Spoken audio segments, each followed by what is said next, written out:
nggak dananya dari 166 itu berarti dari 166,01 triliun BPKH harus menyediakan dana 43,316. Maka muncullah istilah istiqtoah, pergi haji jika mampu. Apa poinnya? Poinnya hanya mereka yang punya duit yang bisa berangkat haji. Kalau begitu ceritanya menjadi bagaimana dengan yang namanya mereka yang sekarang berangkat haji? Ya harus dihitung at cost-nya berapa. Maka DPR keluar isu. Isunya adalah jangan dinaikin. Tapi kalau tidak dinaikin beban BPKH tinggi 43,316. Persoalan pokoknya ada nggak duitnya? Muncul tadi yang sudah bilang problematik ketidakadilan.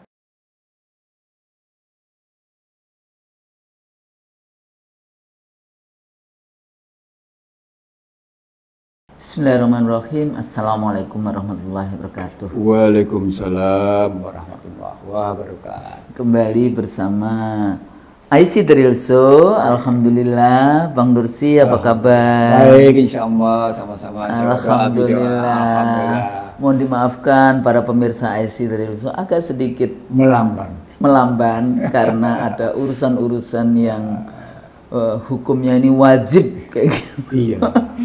Karena saya 20 hari ini saya berada di kampung kayak gitu ya, menemani ibunda saya. Iya. Jadinya saya bilang sama Bang Nursi, maaf kita belum bisa tapping baru lagi. Padahal banyak sekali ya Bang Nursi ya perkembangan yang Masya Allah dari persoalan-persoalan bangsa kita kayak gitu ya. Dari Masya Allah sampai Subhanallah sampai La ilaha illallah, ya, innalillahi, semuanya masuk semuanya ini ya. Isunya dari yang kita bahagia sampai banyak lagi persoalan-persoalan kompleks dari persoalan bangsa dan negara kita. Seperti biasa ya, kita punya banyak isu. Tapi kali ini Bang Nursi, bagaimana kalau kita bahas tentang isu yang mutaakhir, karena ini sebentar lagi bulan Ramadan, kemudian dari Ramadan kita masuk biasanya mempersiapkan bulan haji kayak gitu kan ya, masa untuk bagaimana kawan-kawan saudara-saudara kita umat Islam di seluruh dunia untuk melaksanakan ibadah haji. Tapi ada yang menarik ini di dalam perkembangan terakhir ini. Sebetulnya saya juga kepingin nih Bang haji lagi, tapi yang benar-benar mengikuti sunnah Rasulullah kayak gitu ya. Jadi bagaimana waktu itu, terutama ya walaupun pasti banyak ada perubahan-perubahan. Tapi kalau melihat hari ini bagaimana pengelolaan haji oleh Kementerian Agama ya, yang menarik isu yang muncul kan, dikatakan bahwa biaya haji naik sampai 69 jutaan kayak gitu ya. Sementara sebelumnya cuma 39 jutaan kayak gitu ya. Padahal itu sudah ada yang 10 tahun, udah ada ini. 35 bahkan. 35 ya. Masa tunggu 35 tahun. Masa tunggu 35 tahun di dalam konteks itu. Ini adik-adik saya sebetulnya saya punya kepentingan tersendiri karena 5 adik-adik saya itu sudah bayar kayak gitu kan, sudah bayar, jadi sudah berapa tahun ya? Ada DKI, ada Jawa Barat, ada Jawa Timur, antara 15 sampai 20. Sebetulnya dia sudah punya jadwal tahun-tahun ini dari 22, 23, 20, ada 19, sejak 19 sudah ada namanya. Sudah muncul sebetulnya namanya. Sudah, karena emang udah lama sekali kayak gitu ya, bayarnya itu udah lama. Tapi sampai hari ini belum ada. Oh, berarti udah lewatin.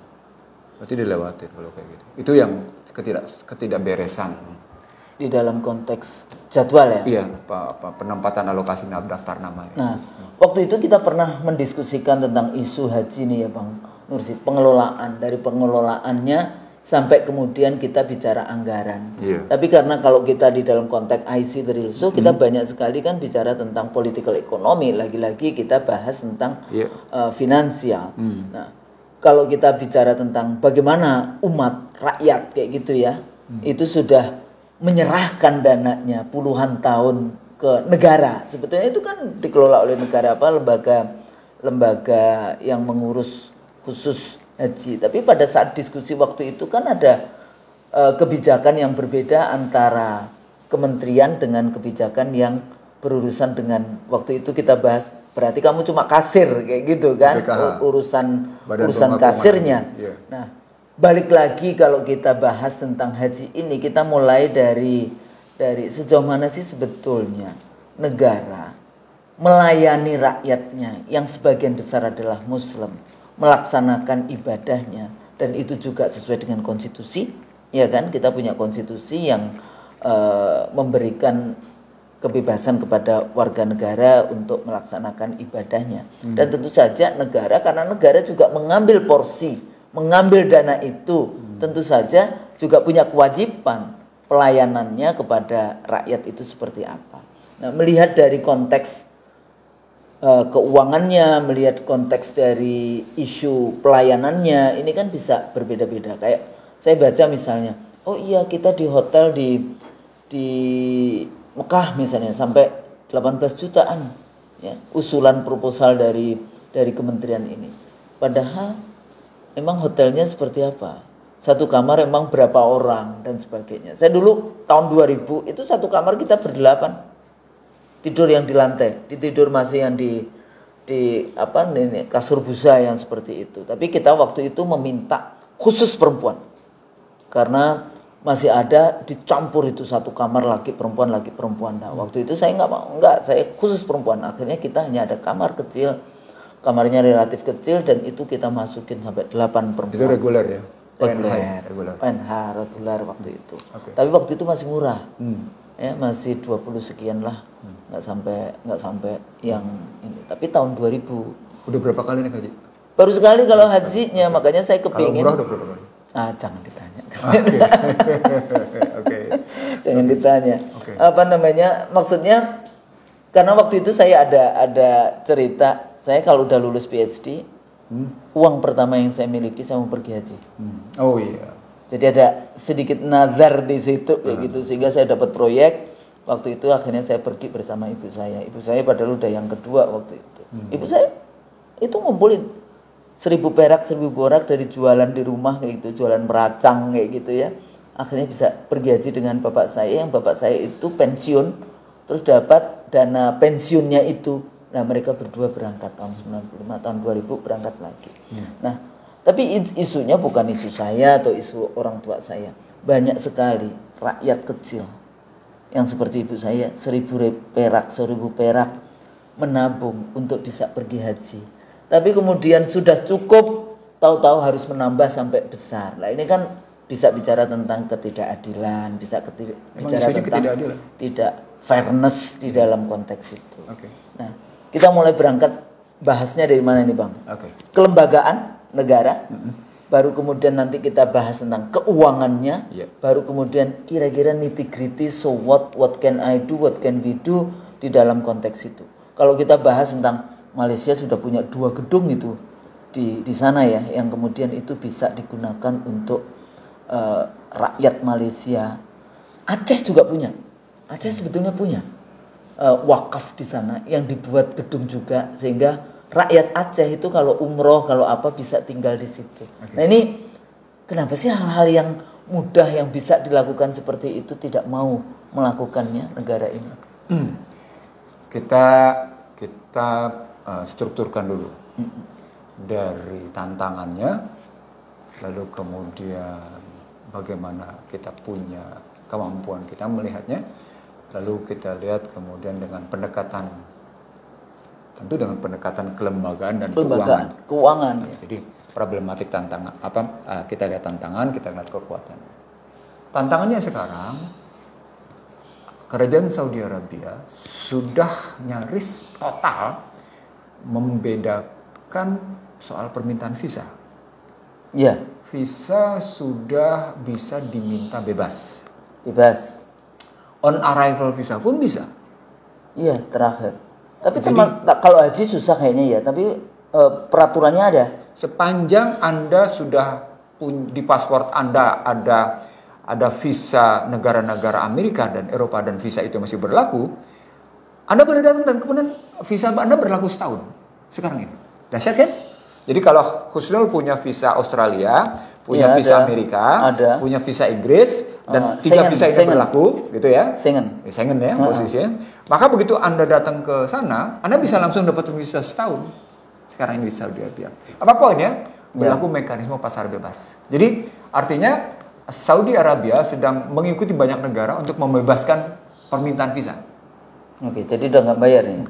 Tetap bayar, tapi tidak lagi dialokasikan.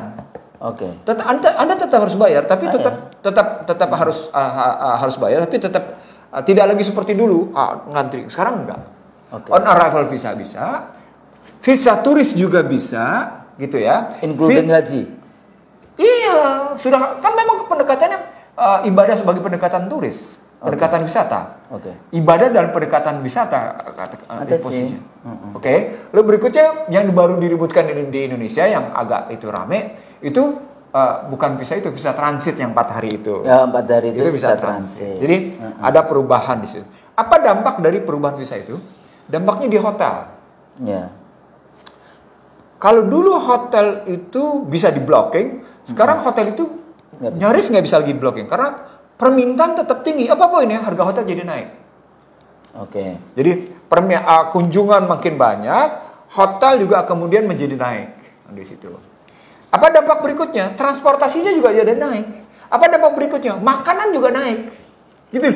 Ini teori supply and demand ya. Iya. Tapi memang ini diberlakukan oleh yang namanya kebijakan oleh Arab Saudi. Iya. Polisinya begitu gitu. Jadi Arab Saudi memberlakukan itu dengan dampak membebaskan visa untuk menerima kunjungan bebas bagi warga negara manapun yang mau datang, maka mereka melakukan begitu. Apa dampak lebih lanjutnya? Problem itu berarti masalahnya ada persoalan pesawat. Nah, begitu masuk pesawat berarti persoalan energi. Penggunaan energinya apa? Bahan bakarnya. Oke. Karena bahan bakarnya dalam krisis, maka naik dia. Jadi hotel naik, makanan naik. Pesawat juga naik. Maka tadi Husnul mau nyebutnya 98 juta. Gitu ya. Masih ada jutaan gitu sama jutaan. Itu.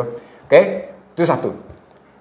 Jadi kalau ada isu bahwa di sana sedang menurun biaya, no, tidak, salah. Yang sedang terjadi adalah sesungguhnya Arab Saudi tidak lagi mampu mengendalikan nilai tukarnya. Arab Saudi sudah terkena prinsip perang nilai tukar, dan dampaknya adalah tadi biaya jadi naik. Itu tantangan terbesarnya. Lalu pertanyaan berikutnya, kalau kita lihat tantangan itu begitu, maka secara kelembagaan khusus untuk kalau umur sudah tidak bisa dipersoalkan lagi karena udah pasti ngikut dia, udah pasti ngikut.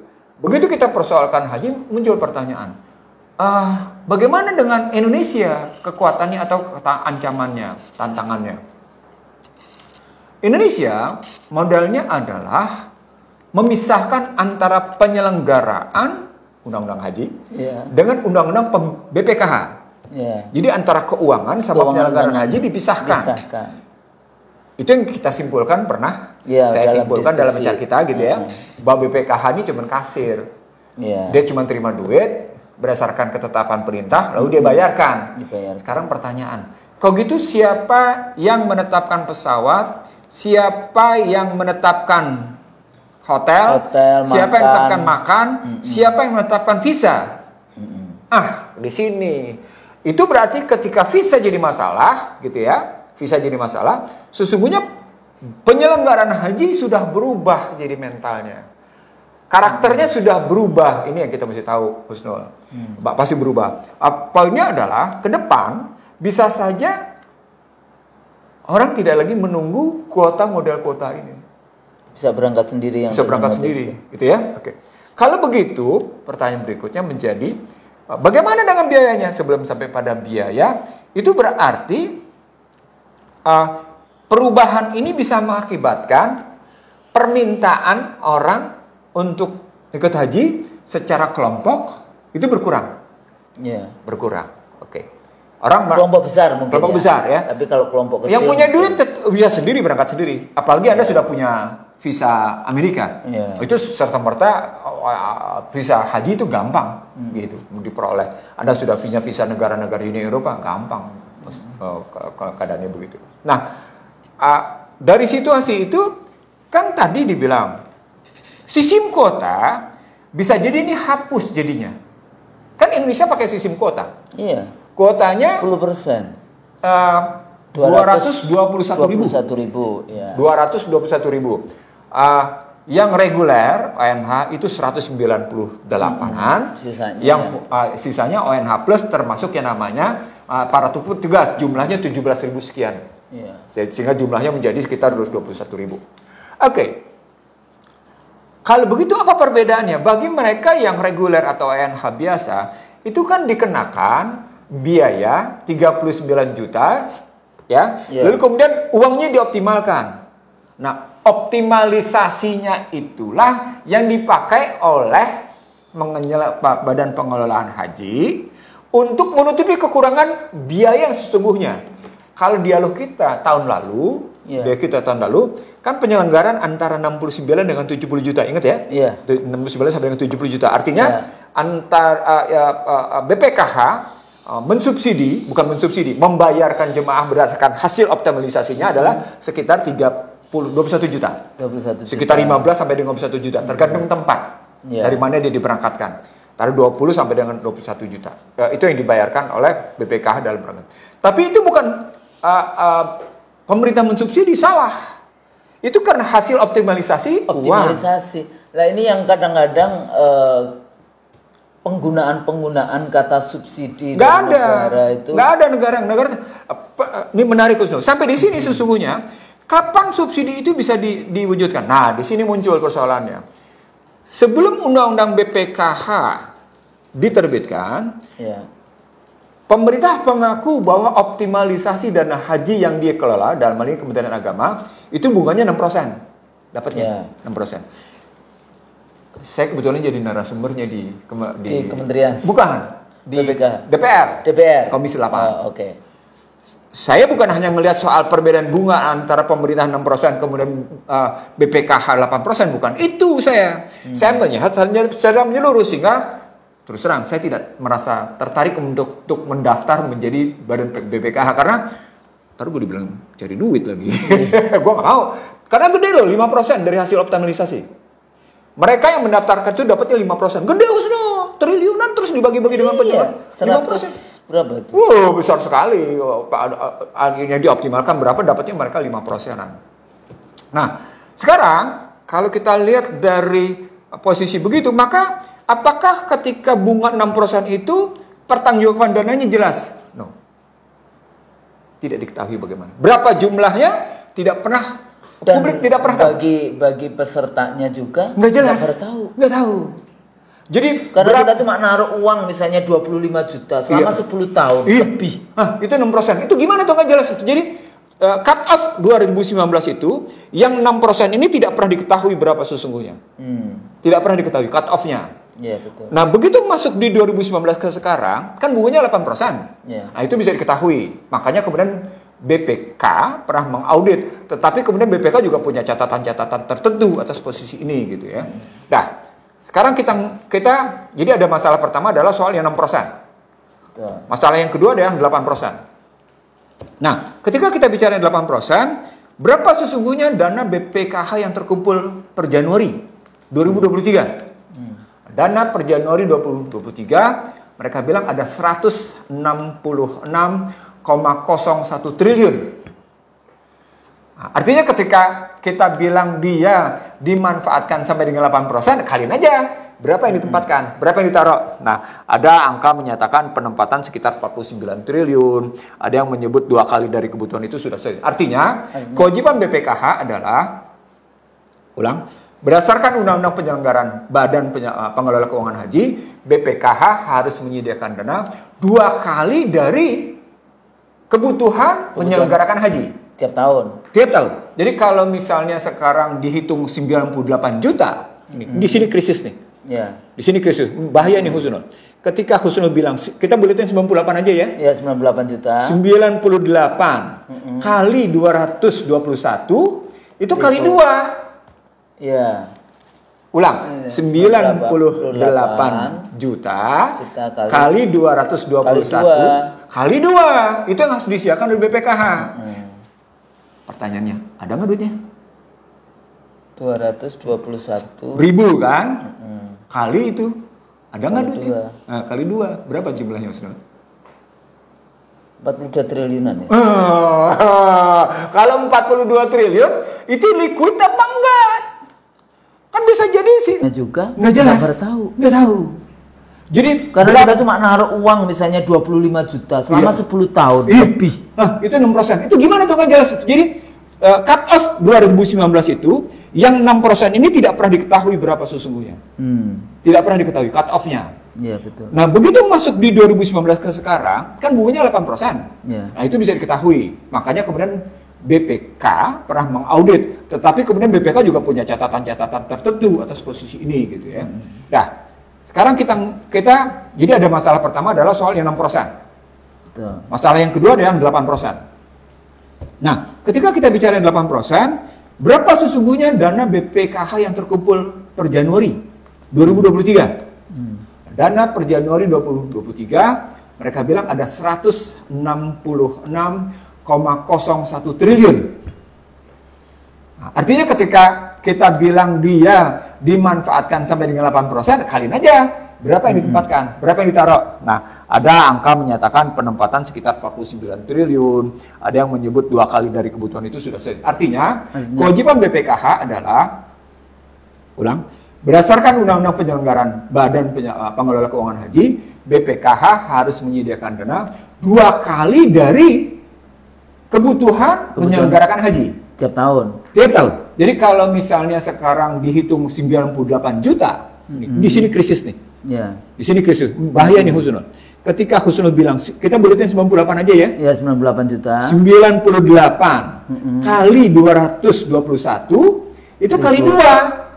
Iya.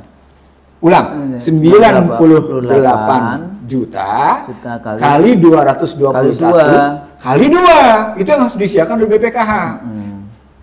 Pertanyaannya, ada nggak duitnya? 221 ribu kan? Kali itu, ada nggak duitnya? Nah, kali 2, berapa jumlahnya Ustaz? 42 triliunan ya? Kalau 42 triliun, itu liquid apa enggak? Kan bisa jadi sih. Di 166 itu, yang ditaruh di sukuk berapa, yang di mana-mana itu berapa, tuh berapa? Nah, sekarang dia harusnya berapa tadi barusan? Ya sekitar 42 triliun 42 triliun. Ini ngitung cepet ya? Ya, oke. Saya. Ya, oke. Sebenarnya bukan soal cepatnya Husnul. Soalnya adalah apakah memang BPKH jadi, itu 221. Iya. Rebo. Oke. Gitu ya? Iya. 198 iya 40 kali 2 43 21 kali 2. Ya kan? 43. Mbah Husnul 87. 87 Husnul. Kan 198. Sorry, 221. Sorry. Ya tadi 43,3619. Jadi 43 triliun 316 miliar. Miliar. Ada nggak dananya dari 166 itu? Berarti dari 166,01 triliun BPKH harus menyediakan dana 43,316. Maka muncullah istilah istiqtoah, pergi haji jika mampu. Apa poinnya? Poinnya hanya mereka yang punya duit yang bisa berangkat haji. Kalau begitu ceritanya menjadi bagaimana dengan yang namanya mereka yang sekarang berangkat haji? Ya harus dihitung at cost-nya berapa. Maka DPR keluar isu. Isunya adalah jangan dinaikin. Tapi kalau tidak dinaikin beban BPKH tinggi 43,316. Persoalan pokoknya ada nggak duitnya? Muncul tadi yang sudah bilang problematik ketidakadilan. Yang kemarin tetap masih 39 juta, yang sekarang kenapa mesti setor lebih? Kan gitu. Padahal gue juga punya duit di situ optimalisasi. Optimalisasinya berapa? Kan gitu kan? Kalau mereka dipaksa katakan kita buletin deh. Jadi 70 juta sehingga BPKH mensubsidi sebesar mengeluarkan dana optimalisasi sebesar kalau tadi dari kalau itu 28 juta misalnya kan 98 jadi itu tadi 39 dia tetapkan costnya 70 juta, berarti dia tetap bayar 21 juta store ulang gitu ya. Ya kekurangannya tahu-tahu sekarang 98.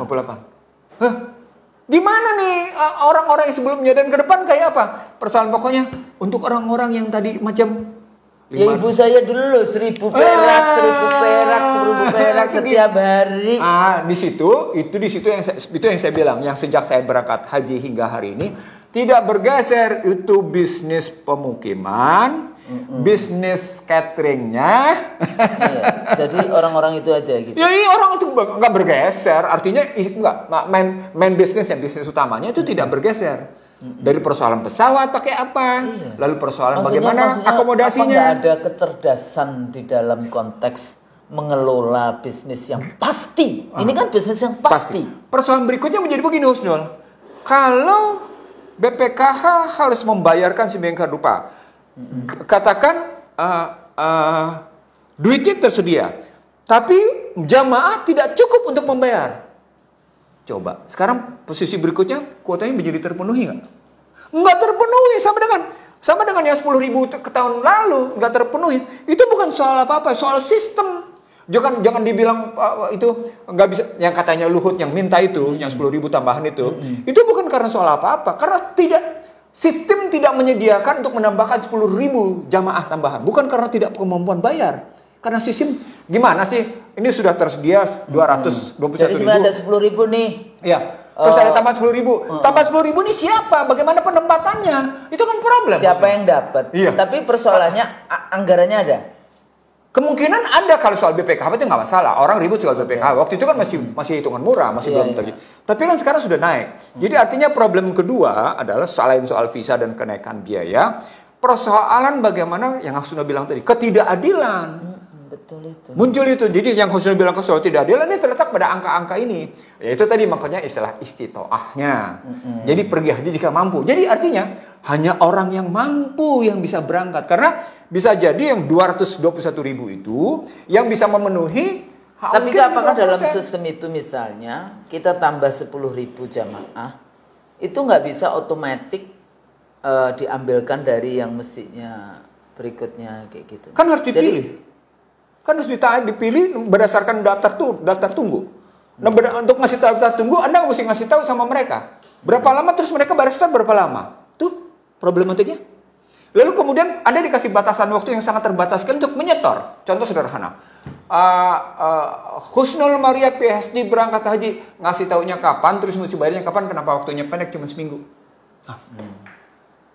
Mestinya dari sekarang sudah diketahui nih yang akan berangkat siapa saja, kalau nggak bisa kayak gimana. Jadi ada jeda waktu. Jadi ada yang namanya timing. Jadi misalnya pengelolaan itu tidak hanya masalah keuangan, tidak hanya sistem, tapi juga isu-isu kapan sebetulnya Anda punya kejelasan untuk berangkat. Nah, dari situ problem dari soal kejelasan berangkat, soal kemudian isu perbankan, soal keuangan, soal penyelenggaraan. Saya bilang begini, oke, sekarang isu di Arab Saudi soal kenaikan biaya pemukiman, biaya akomodasi. Sekarang ini dengan kemudahan transportasi sesungguhnya bisa diatasi. Hotel tidak perlu dekat-dekat dengan Mekah. Problematiknya cuma persoalan Arafah Mina kan? Ya kalau untuk haji problematiknya cuma soal Arafah Mina. Tapi Indonesia selalu dapat jauh. Apalagi soal jauh. Masih yang pinggir gitu. Apalagi sudah soal bicara jauh, Husnul. Nah, kalau sudah sampai di situ, berarti problemnya problem transportasi. Nah, visa sekarang, untuk umroh saja sudah kena $200 $200 Amerika untuk umroh. Apalagi haji, Husnul, itu mesti bayar. Jadi waktu itu apalagi kalau misalnya dalam 1 tahun Anda punya 2 kali kena 7,5 juta. Iya makanya. Habis itu nggak jadi 3,5 juta saja. Lah gimana sih ini sebetulnya duitnya kemana? Yang menarik lagi di belakang visa itu ada persoalan asuransi yang ditetapkan oleh pemerintah Arab Saudi. Jadi kalau Anda kenapa-napa sakit Anda pergi. Kan orang Indonesia bilangnya, wah berobat gratis. Enggak, udah dibayar dengan asuransi. Udah dibayar dengan premi dia berdasarkan permintaan visa tadi gitu. Bukan Arab Saudi menyediakan juga sepenuhnya gratis, nggak juga. Orang dibayar lihat permohonan visa tadi kok gitu ya. Nah, berikutnya tadi jadi persoalan akomodasi, pertarungannya begitu, main-mainnya, lalu persoalan konsumsi, lalu persoalan transportasi yang sebenarnya masalahnya itu aja, nggak berubah-ubah. Oke. Ya, jadi tadi soal prinsip mekanisme pasar bebas yang berdampak pada persoalan kenaikan biaya karena Arab Saudi tidak kepingin lagi itu, tapi betul-betul menerapkan ibadah sebagai wasana wisata. Maka naikin pendapatan dari situ. Motif mereka satu, peningkatan cadangan devisa. Satu. Dari peningkatan cadangan devisa itu kan mereka sebenarnya mau meningkatkan yang namanya pendapatan negara. Pendapatan negara. Gitu poin yang ada cerita lagi gitu loh. Atau sebetulnya ini juga pressure dari, kalau dalam konteks diskusi-diskusi kita ya. Jadi liberalisme, neoliberalisme. Memang itu. Itu mereka kan mendapatkan konsultan dari Amerika kayak gitu kan, kepada pangeran-pangeran di Saudi, sehingga itu dianggap, makanya kemudian ada pajak sampai waktu itu agak sedikit terus Arabisasi juga. Jadi kebetulan adik saya itu kerja di Saudi Airline kayak gitu ya, sudah 11 tahun di sana, kemudian dipotong habis dengan Arabisasi. Sebenarnya dia bisa sih dapat kerja di Daman, tapi dia nggak mau akhirnya pulang ke Indonesia. Ya. Dia itu yang tekniknya ini. Padahal nanti yang urusan kerja di sana ya memang sih kritik tersendiri di dalam konteks itu. Cuma isu globalnya adalah yang tadi Bang Nursi katakan sebagai market centered paradigma pasar yang mereka sekarang implementasikan dengan pajak, dengan ini. Yang dulu kan sebetulnya mereka nggak menarik pajak. Oke. Sekarang udah kena. Sekarang pajak juga. Bahkan diem asuransi. Padahal asuransi coba juga. pakai pendekatan Islam apa coba?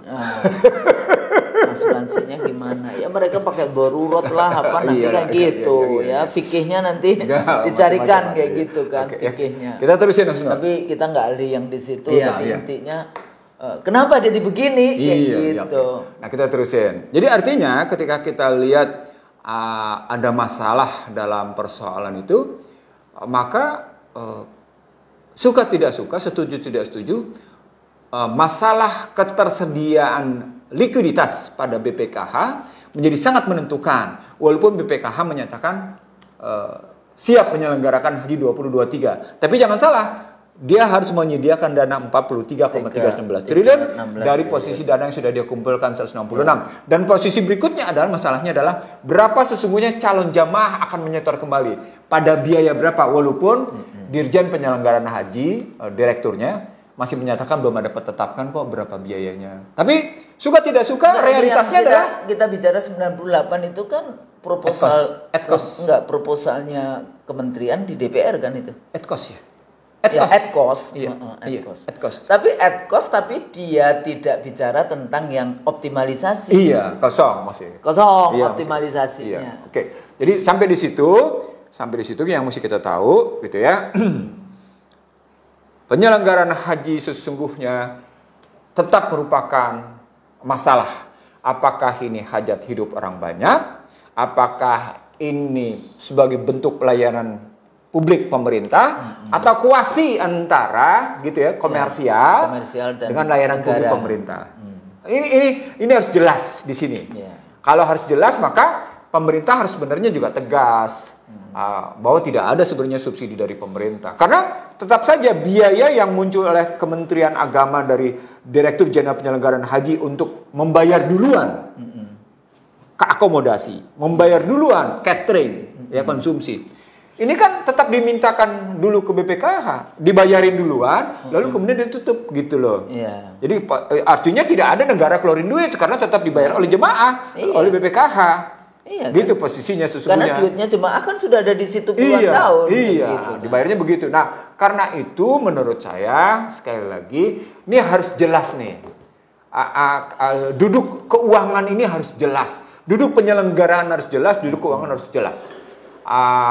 Dan dari perspektif ini, karena tadi khususnya sudah sampai pada posisi penyelenggaraan dan keuangan, maka pendaftarannya yang jadi bermasalah kalau begitu. Karena pada saat yang sama Anda sudah harus menetapkan, kan begitu Anda daftar, kan Anda harus menetapkan cost berapa. Berapa ad cost-nya. Lalu kemudian berapa Anda mesti store-nya. Berapa lama dia akan menunggu kan gitu. Nah itu saya bilang pendaftaran sepanjang tahun. Itulah yang menyebabkan masalahnya menjadi kisruh. Apalagi sekarang mungkin karena kekurangan likuiditas dibuka pendaftaran untuk anak-anak. Ya itu, mengijon itu namanya. Gimana sih ini? Aduh, ini Kementerian Agama, aduh. Jadi padahal punya banyak ahli di situ. Jadi itu begitu ya. Jadi sebetulnya kalau kita ngomongin pendaftaran, Ya. yang paling apa namanya fair kayak gitu, bagaimana? Nah, begitu Husnul bicara mengambil fair, mari kita menaikkan tadi Husnul sepakat pendekatannya kelembagaan. Ya, Nah, kelembagaan. karena tadi saya memasalahkan pendekatan kelembagaan dengan pendekatan apakah ini layanan publik atau layanan komersial atau kuasi, mari kita tetapkan dulu. Kan kalau pakai pendekatan naik haji jika mampu.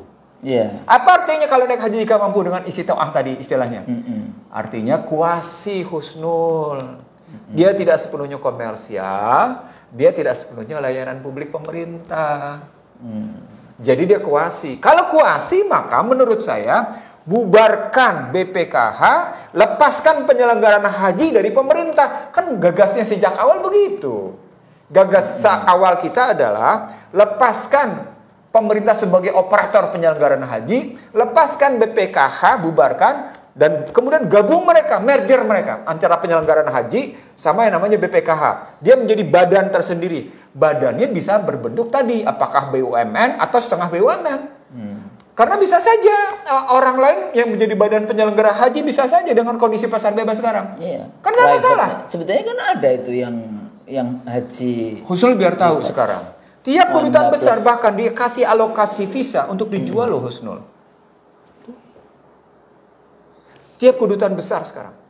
Sampai kayak gitu isu beredarnya. Jadi tidak lagi soal alokasi, soal kuota. Itu artinya apa? Bisa aja orang penyelenggara haji bukan lagi badan penyelenggara haji. Nggak ada urusan apakah itu badan penyelenggara haji Islam atau bukan. Nggak ada urusan. Orang tadi. Bahkan bukan Islam. Ada masalah begitu kelakuannya gitu. Artinya sekali lagi saya ingin mengatakan. Solusi pertama dengan pendekatan Husnul tadi kayak gitu dengan pendaftar gitu, hentikan pendaftaran sepanjang usia dengan anak-anak, tapi pendekatan kelembagaan adalah padukan antara penyelenggaraan, operator penyelenggaraan haji dengan keuangan haji. Dengan demikian dua undang-undang tentang penyelenggaraan haji dan undang-undang BPKH di merger, digabungkan, dikodifikasi. Undang-undang pemilu aja ada 3 undang-undang dijadiin satu. Omnibus Law? Iya. Itu malah berapa puluh undang-undang. Apalagi pakai Omnibus Law. Tentang haji ini lebih parah lagi Husnul. Gimana? Waduh, dianggap penyelenggaraan haji itu sebagai risiko tinggi. Itu maksudnya? Nah, di situ makanya kemudian harus ada dana yang disetorkan oleh pemerintah, oleh penyelenggara haji kepada pemerintah pada rekening Kementerian Agama sekian lama. Loh, jadi tidak hanya dana jamaah, tapi juga dana lembaga-lembaga yang mau menyelenggarakan untuk jaminan pelaksanaan katanya. Jadi sebetulnya ada uang mengendal. Sebetulnya saya dulu pernah bicara ya. Jadi sebetulnya the real first travel itu negara ya. Yang menarik lagi Maksudnya kan waktu itu ada first travel case gitu ya. The real one is negara. Ya itu kan berapa tadi? 100 sekian triliun dana rakyat. 166,01 triliun. Iya kan? Itu kan look like seperti yang first travel lakukan. Itu baru haji loh, belum termasuk umrah bulanan yang kemudian bisa berangkat mingguan yang dalam setahun bisa berangkat 2 juta orang. Setahun 2 juta orang berangkat. Kebayangkan? Iya. Oh, sekarang lagi penuh-penuhnya. Penuh-penuhnya kayak gitu. Sudah ya? Oke, kita mundur lagi sekarang. Kalau kita lihat tadi persoalan bagaimana perubahan setting di Saudi Arabia, yang kemudian kita bilang ini nggak bisa nih karena kayak gini. Dan kemudian pendekatan itu jadi bukan pendekatan sepenuhnya public services, layanan publik, tidak juga sepenuhnya commercial services, tapi dia kuasi, itu dulu. Dan dampak dari perubahan itu free market mechanism ke dalam layanan publik yang statusnya kuasi, maka jalan keluar pertama adalah padukan dulu. Karena Husnul langsung shortcut, padukan. Bagaimana keuangannya? Nah, di sini problemnya. Nggak adil dong kalau gitu. Saya kan sudah dana saya kan sudah dioptimalkan di situ. Iya. Lalu kemudian saya mesti nambah yang berbeda dengan yang sebelumnya. Lalu berikutnya hanya orang tertentu yang bisa membayar. Loh, pemerintah gimana nih? Dananya dimanfaatin untuk apa? Waduh, muncul problematik seperti ini, Husnul. Ini problematiknya mendalam loh. Ngeri ya? Iya, ngeri ini mah. Pada level di dunia aja ngeri, gimana nanti hisapnya ya? Enggak, ini kan sebetulnya ngeri kalau ini karena ini uang rakyat yang Kan nggak semuanya rakyatnya punya duit banyak di dalam konteks urusan haji, karena dia beriman, ingin melaksanakan rukun Islam kayak gitu ya. Dan dia betul-betul ini panggilan Allah kayak gitu ya. Terus kemudian sembarangan ngatur ngerjainnya itu kan nggak ada, nggak takut kayak gitu. Jadi kalau Terus pakai fikih yang itu tadi, kalau nggak mampu, nggak berangkat. Katanya daftar aja itu sudah dihitung oleh nanti pahalanya pergi. Lo gimana ini? Kan ada kan? Iya, ada. Siapa itu? Iya. Pejabat juga yang mengatakan katanya daftar aja, duitnya udah ditaruh, nggak pergi pun juga pahalanya sampai. Lo absurd betul ya. itu kalau jamaahnya bicara seperti itu enggak apa-apa. Tapi kalau pejabat yang punya tanggung jawab untuk menyelenggarakan itu, yang dikasih amanah untuk ngurus itu, nggak boleh ngomong seperti itu. Iya.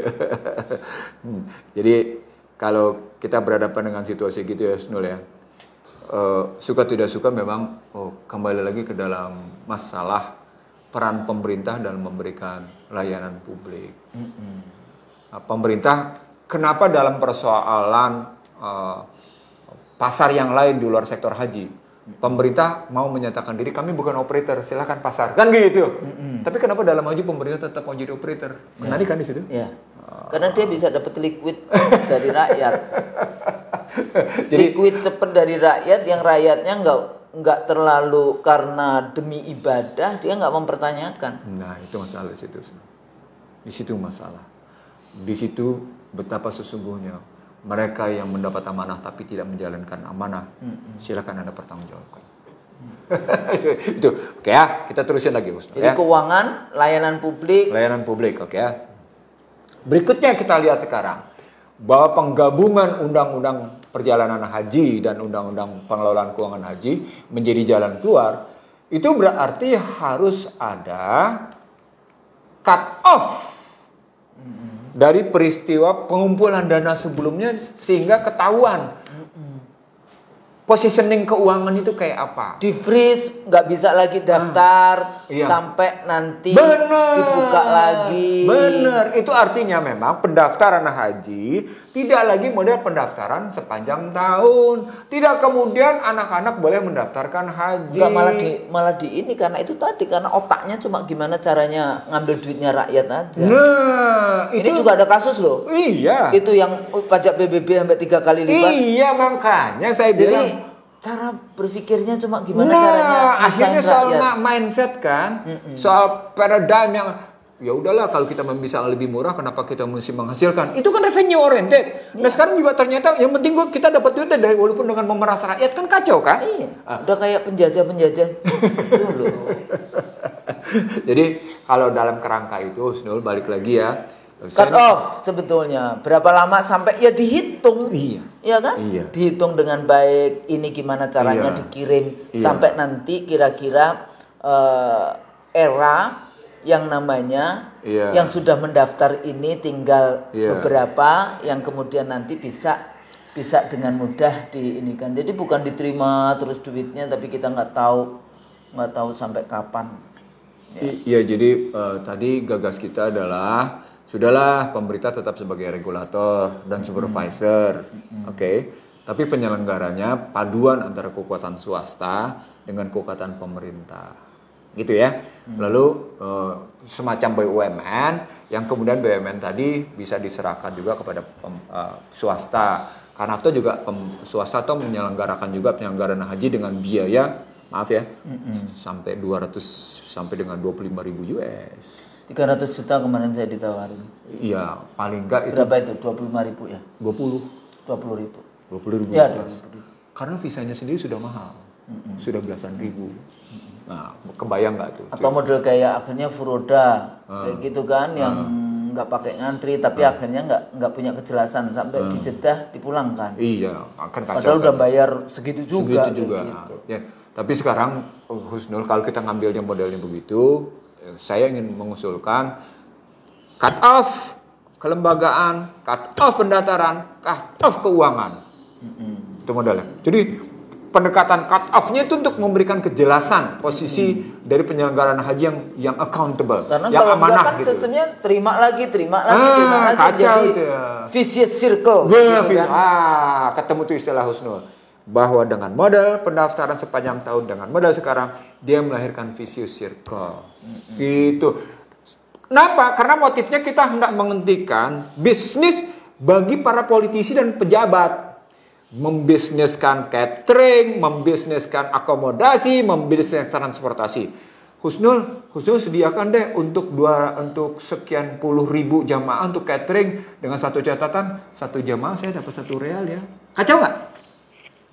Cuma 1 real. Kalau 5.000 per hari?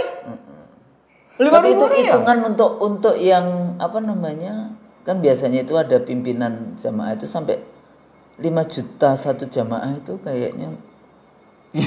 Itu lain lagi Husnul. Yang saya ingin sampaikan dalam pengalaman Business.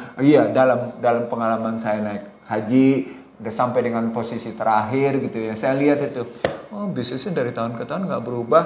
Bisnis transportasi, bisnis akomodasi, ya kan? Bisnis konsumsi. Di sini juga.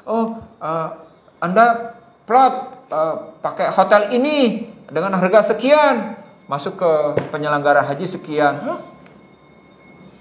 Iya. Nah, pertanyaan berikutnya menjadi, kalau tahun 2023 jamaah hajinya tidak sampai pada jumlah seperti gedung yang disediakan atau hotel yang digunakan, itu siapa yang tanggung? Dahsyatnya. Padahal harganya sudah 98 jutaan tadi. Itu gimana tuh? Itu gimana nih? Sementara yang namanya si Kementerian Agama sudah sudah membayar duluan, lalu kemudian jamaahnya nggak bisa berangkat atau berangkatnya muncul tadi problematika kayak gitu. Nggak ini kan. Oke. Terus mereka merasa kita rugi karena sudah bayar, sudah booking. Lah, gimana kok sampai negara nggak boya makan duit yang halal toyib gitu maksud saya.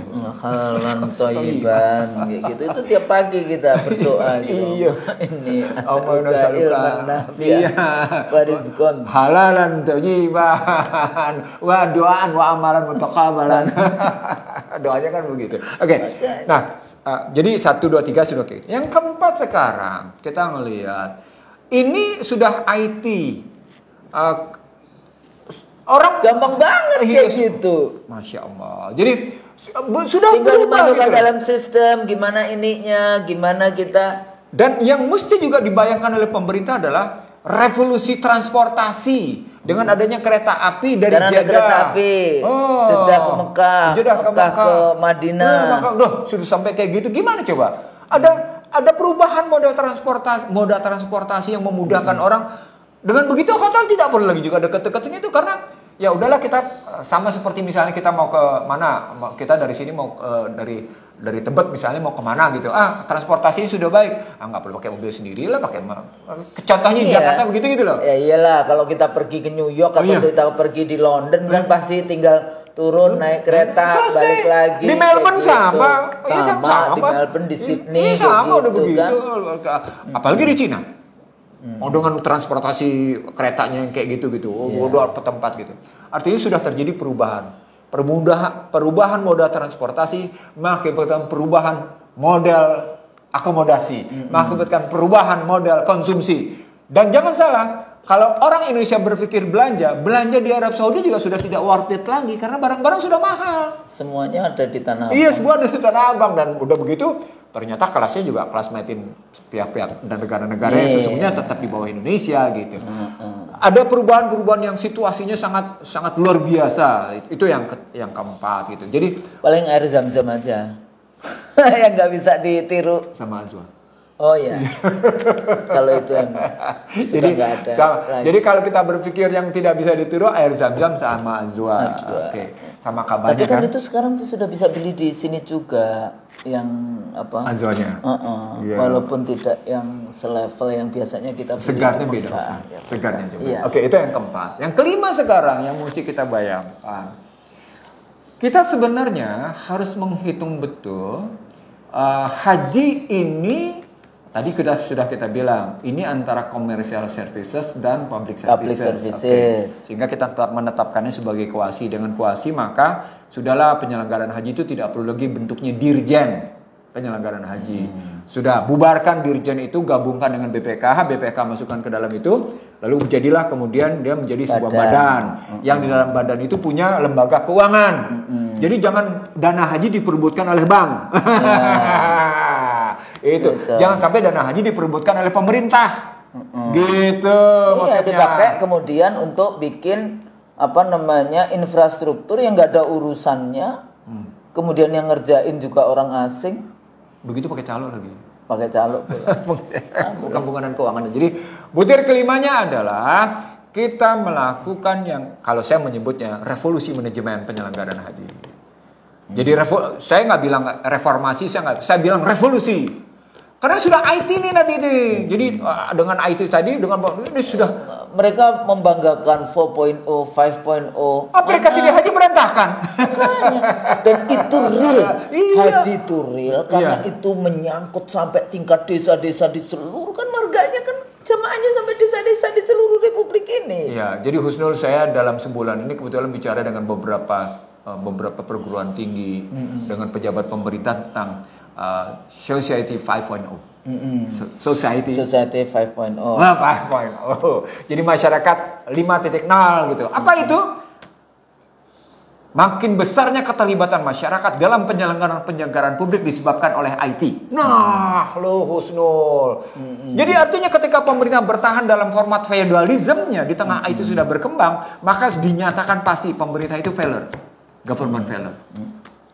Failed state. Iya, failed state ya. Dan itu sorry to say, kalau saya belajar dari tentu belajar via internet ya. Yeah.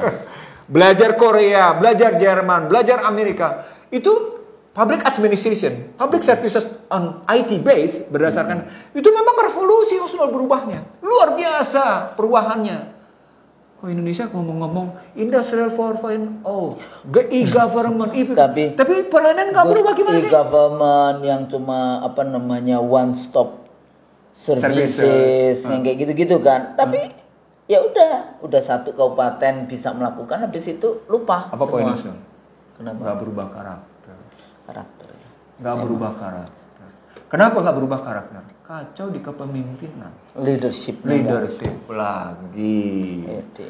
Leadership. Jadi selain kita melihat pergi haji jika mampu gitu, kalimatnya begitu dengan posisi. Soalnya para pejabat ini tidak pernah merasakan bagaimana rakyat yang tadi itu yang menabung dari 1.000 perak ke 1.000 perak. Mereka enak aja. Oh, saya mau pergi haji, presidennya berangkat seanak cucunya, gitu kan? Anda mau bilang nggak punya sikap empati ya?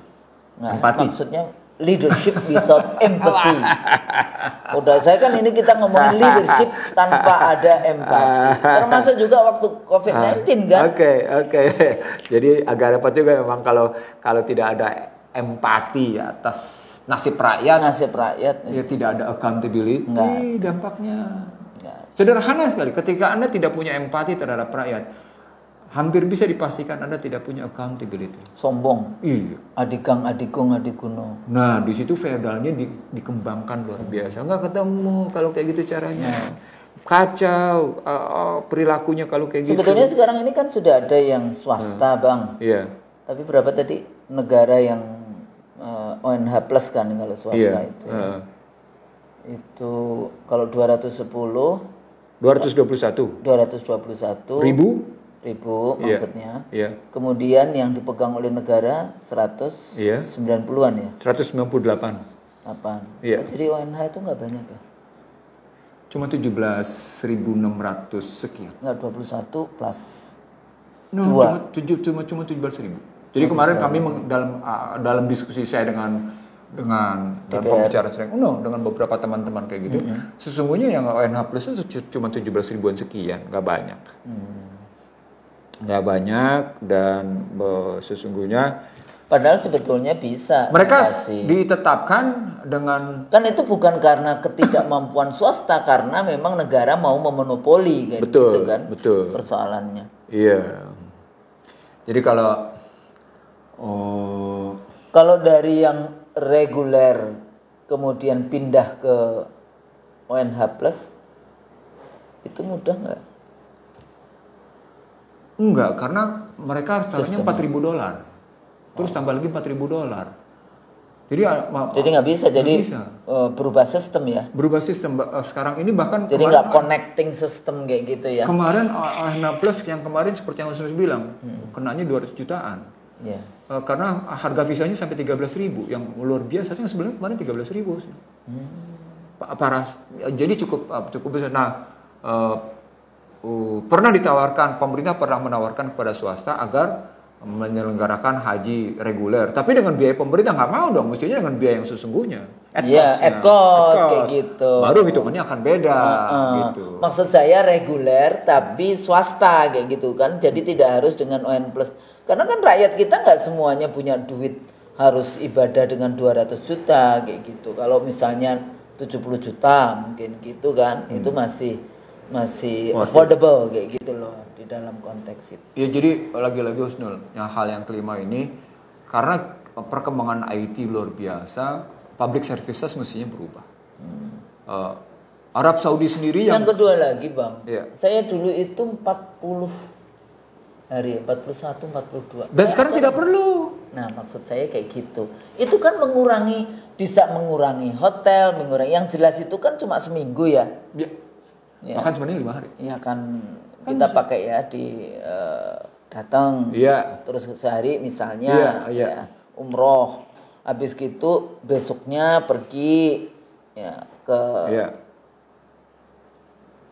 sana. Sehari, kemudian 4 hari di Mina. Iya. Arafah. Jumlah segala 5 hari Husnul. 5 hari ya? Iya. Nggak, tapi aku suka pakai yang 4 hari. Oke. Bukan nafar awal, nafar sani. Iya. 4 hari. Iya. Ya, ditambah 2. Seminggu. Iya, memang seminggu. Ya, kalau nafar awal 5 hari, nafar sani seminggu. Cuma gitu aja. Iya. Memang jadi tidak harus 40 hari. Iya, memang. Sehingga bisa memotong hotel, memotong makanan, memotong ya itu.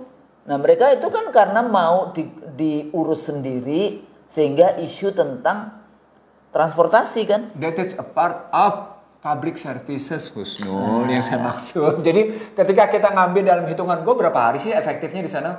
Oh, antara 5-7 hari. Ya sudah 5-7 hari aja. Selesai. Nah, nanti kalau mau ditambah 9 hari, 2 harinya di Madinah kan, kalau masa udah haji nggak mampir ke Madinah. Bukan Husnul. Jadi 9 hari kayak umroh itu loh. 9-10 hari, 12 hari. Bukan 40 hari. Dengan memperpendek kunjungan, itu artinya biaya mungkin turun. Itu berarti soal kemudian mungkin intensitas pengurus. Makanya saya bilang revolusi pengurusan, revolusi pengelolaan. Iya. Itu makanya saya bilang di Saya situ. pikir itu salah satu dari ya paling lama 12 hari lah. Iya. Pasti harus ditambah dong, udah sampai di sana masa nggak ke tempat ini Rasulullah kayak gitu kan, kota Rasulullah kayak gitu kan. Iya. Nah, jadi tinggal, tapi itu bisa pilihan. Iya. Ya, cuma kalau Mekah Madinah ya haruslah.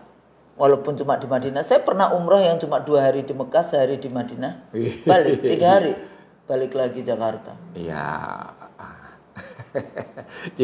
jadi Husnul, kalau kita bilang mau melakukan itu dengan pendekatan IT gitu ya, pengurusan mungkin intens, public services membaik, yang kita bicarakan terakhir ini mengakibatkan memang tidak perlu 40 hari. 40 hari itu? Tidak perlu 30 hari. Tidak perlu 15 hari. Paling top, maksudnya bilang 12 hari. Kalau saya seminggu. Ya seminggu itu kan wajib. Tapi kan kita butuh pergi ke Madinah. Gitu kan. Ziarah ke Rasulullah. Kayak gitu masa. Ini itu ya wajib lah. Kalau menurut saya. Jadi 9 hari 12 hari. That's it. Dan sekarang bisa naik kereta dari Mekahnya. Ya kalau ngambil gitu tentu jadi costnya. Jadinya costnya turun. Betul. Sehingga beban negara ya ini nanti diberikan kepada masyarakat kan. Nah nanti kalau misalnya rakyatnya saya mau yang 40 umroh, nanti datang lagi dengan umroh kayak gitu kan. Nah ini yang kalau menurut saya itu salah satu kalau ngomongin revolusi, cut off masa di ini. Ya, saya dulu sebulan di Mekah. Jadi lagi kesimpulannya Husnul kita nyimpulin tadi 5. Tadi yang paling penting, hentikan pendaftaran sepanjang tahun. 1. Yang kedua, gabungkan antara penyelenggaraan haji dengan pengelolaan keuangan haji. Kelembagaan. Iya, Terus revolusi transportasi. Revolusi transportasi. Model konsumsi. Terus revolusi pelayanan publik dan kemudian portofolio Dirjen BPKH, badan otoritas atau BUMN kayak gitu kan. Nah, dengan begitu bahkan gini Husnul. Bahkan jamaah yang katakan kan terkadang orang tua yang berangkat. Itu pun bisa diatur dengan dibekali handphone sama anaknya supaya tidak tersesat. Kan GPS-nya dihidupin. Sehingga ibunya Husnul pergi kemana nih? Oh, ibu ada di sini, bisa dikutuskan. Jadi tidak mungkin lagi. Kita dulu kan dikasih gelang. Tapi zaman saya tuh gelangnya itu gelang kayak aluminium kayak gitu ya. Jadi memang susah untuk dilepas kayak itu ya. Jadi dia memang kuat kayak gitu. Karena kalau cuma kalung yang kayak gitu-gitu, menurut saya ini bisa putus ketika tawaf. Ketinggalan, putus dan sebagainya kayak gitu. Dan kalau melihat ini, masya Allah ya, yang warga-warga Indonesia yang di baik Mekah maupun Madinah yang punya YouTube, ternyata isu-isu orang hilang tuh banyak loh. Banyak. Tidak hanya cuma Indonesia, Malaysia, Pakistan, ternyata masya Allah itu YouTube siapa itu yang saya juga nonton di ini, ibu-ibu lagi. Iya. Itu juga luar biasa di dalam konteks ini. Iya. Nah, jadi balik lagi Bang, sebetulnya bisa dilakukan yang namanya revolusi penyelenggaraan haji. Dan itu juga mengurangi yang namanya baik beban pada jamaahnya maupun beban pada negara. Ya. Jadi untuk memotong itu pasti ada yang kecewa kalau yang harusnya dia bisa 40 hari berada di sana, tapi ternyata dipotong hanya cuma 12 hari paling panjang kayak gitu ya di dalam konteks itu. 12 hari kan artinya dari 40 hari dikurangi berapa, itu banyak gitu. 28 hari. 28 hari potongnya ya sebulan itu dihilangkannya. Makanya saya bilang tadi 10 hari jadi seminggu. Jadi kalau kita sampai kayak gitu penghematan. Kalau cuma seminggu itu nggak ke Medina persoalannya. Iya, jadi oke. Kalau kita ngurangi sampai dengan 30 hari, 30 hari lah kita hitung 30 hari gitu ya. Kalau 30 hari kita ngitung gitu ya, atau oke lah 28 hari. 28 itu kita ngitung dari itu berarti pengurangan akomodasi, makan, pengurangan transportasi, pengurangan minat belanja. Iya. Karena memang, tapi kadang-kadang karena kita kesukaannya belanja di sana lupa sholat, tapi kemudian belanja. Nah, tapi Bang, persoalannya lagi, mereka selalu argumennya kemampuan mengangkut. Maksudnya? Ya karena kalau seminggu itu kan artinya bagaimana mengangkut itu. Khususnya itu soal manajemen transportasi, soal manajemen kapal, pesawat, terus bagaimana caranya 221.000 pada hari kedua, pada hari sehari -1 atau -2 semua orang sudah ada di sana. Sekali lagi, kalau satu pesawat misalnya, satu pesawat berapa? 300. Enggak ada yang gede dong. 400 deh. 400, 500 ya. Iya, 400 orang deh. 500. 400 sekali dalam satu hari berangkat, katakan 10. Katakan sampai 20 deh. 20 keberangkatan. Bos. Kalau sebelumnya kan bahkan bisa sampai bisa 34 kalau 34 provinsi. Atau bisa 100 keberangkatan. Jadi bisa nggak ada masalah, tergantung jumlah pesawat kan. Titik keberangkatan bukan hanya Jakarta. Enggak. Sekarang kan semua bandara sudah bandara internasional. Bisa jadi titik. Satu provinsi aja bisa beberapa titik. Iya. Sudah berapa titik keberangkatan. Iya, berapa bandara internasional kita punya. Itulah keberangkatan. Jadi kalau dalam satu hari bisa 150 keberangkatan gitu ya. Kita butuh berapa ratus? 150 itu kali 500 gitu ya. Kali 400 deh. 150 kali 400 gitu misalnya. Oke, 400. Kan kena 60.000 tuh. 60.000, 221, 200 deh. 30 cuma 300 keberangkatan. Ya kan? Artinya sebetulnya jadi seminggu itu ditambah 3, ya iya ditambah 2 di Madinah 12 hari hitunganku. Iyalah. Jadi artinya selesai, enggak ada masalah itu. 12 hari hitungan saya. Jadi manajemen soal pesawat itu nggak masalah. Nggak masalah Nggak kan? masalah, Nggak, soalnya itu argumen yang selalu digunakan mereka. Artinya karena memang manajemen Anda di transportasi jelek kalau kayak gitu. Karena kalau menurut saya kita mengirim 200 penerbangan sehari ke Jeddah, menurut saya bisa-bisa saja. Ke 300 kali tadi 400 berapa coba? 300 kali 400, 300 kali 400 kan kena 12.000. 12.000. Sekarang kalau kena katakan 200.000 bagi 12.000. Kan cuma 8 Husnul, 10, 8, 10, 20 itu 21. Paling top 21 kali cuma selesai. 21 buang berangkat 21. Ya ujung-ujungnya bisa juga kena kalau tapi nggak bisa juga sih kalau segitu. Kena 21 hari dari sejak keberangkatan. Jadi tetap artinya memang mesti ditingkatin frekuensinya, nggak bisa lagi kena. Ya itu kan paling maksimalnya kita bicara tentang 12 pemotongan sampai hari. 28 hari. Yeah. Tapi dipotong 20 hari aja juga udah signifikan. Udah signifikan. Separuh kan artinya kayak gitu. Jadi artinya instead of 70 juta kita tetap dengan 35 juta misalnya, karena ya kalau enggak ya masih 40 juta lah, tapi dipotong hari. Menurut saya kayak gitu. Jadi ya paling enggak satu hari memang kalau mau kayak gitu kena 600 penerbangan. 600 keberangkatan. 600 keberangkatan. Kalau 600 keberangkatan kali 400 kan kena 24.000 tuh.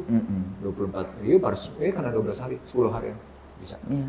Kalau kayak gitu. Nah, kayak gitu jadi maksudnya secara teoretikal mungkin, tetapi tergantung bagaimana kualitas manajemen. Nah, itu persoalan terakhir. Tadi yang saya bilang makanya. Tapi sebetulnya negeri ini kan banyak orang pintar. Iya. Kenapa sih nggak mau ajak kampus? Ya paling enggak itu ya tempatnya orang-orang pinter kayak gitu ya. Iya. Nah persoalannya kan mereka nggak mau ngajak kalau kita pekerjaannya suka mengkritik gitu kan. Iya. Jadi seperti itu. Jadi sebetulnya bisa, insya Allah dengan Bismillah. Telinga mereka selalu tipis dan panas sekali. Padahal itu adalah obat. Iya. Sebagai obat untuk menyelesaikan berbagai persoalan bangsa ini. Kalau Husnul terus-menerus begitu, Husnul disingkirin kayak saya. Enggak, kalau itu sudah qadarullah. Gitu, nggak usah. Kan kita jabatan dan sebagainya bukan karena itu, manusia, tapi kalau kita berjalan berada di seperti kalau kita baca Al-Fatihah kan, jangan walad dolin gitu, bukan orang-orang yang Allah murkai kayak gitu, tapi yang seperti itu kan Masya Allah kayak gitu. Gak apa-apa. Di dunia cuma 8 menit ini. Iya kan? Katanya di dunia cuma 8 menit. Ngapain kita mesti ini? Jadi kan memang tempat singgah. Tempat singgah di bawah pohon yang akan menentukan kehidupan kita yang abadi nanti di sana. Jadi jangan sia-siakan 8 menit yang berada di dunia. Apalagi Anda jadi pejabat.